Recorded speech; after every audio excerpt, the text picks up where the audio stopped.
Voilà un tableau plein de détails, ne nous noyons pas. Il y a deux couleurs qui attirent notre regard, le rouge de l'incendie ou la cape, et le blanc de la chemise ou de la coiffe. Ces couleurs émergent d'un tableau de dominante brune.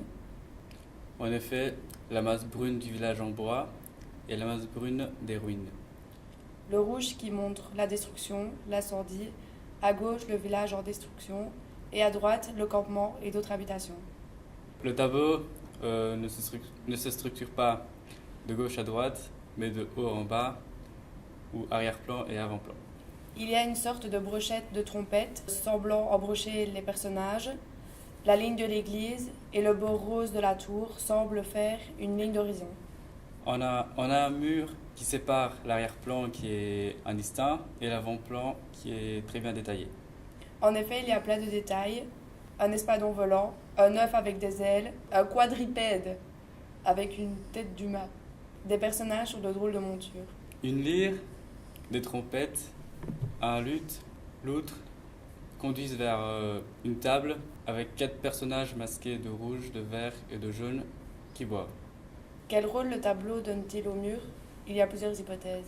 Le mur protège, où l'humanité se cache derrière le mur. Ce mur est un peu comme des œillères, tels les masques qu'ils portent, que les hybrides et les êtres surnaturels portent, autour de leur table, en train de faire la fête. Si le tableau nous aide à comprendre le monde, donc on nous lance cette question. Le plaisir est-il à ignorer le danger?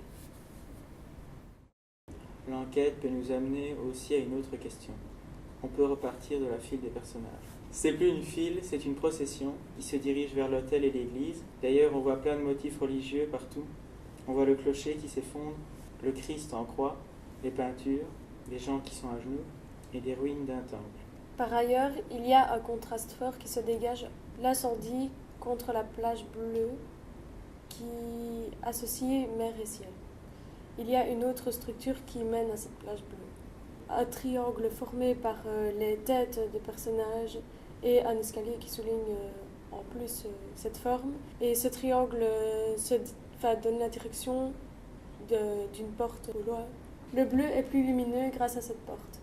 Ici, le tableau nous parle de la vie, en fait en créant une opposition entre l'incendie et le bleu. Donc, si en fait il n'y avait pas l'incendie avec des couleurs chaudes et intenses, si cet incendie n'était pas là, en fait, on n'aurait pas cette dimension de sérénité provenant du bleu de la plage. C'est cette opposition qui nous amène à nous poser la question, sans mal, le bien existe-t-il ?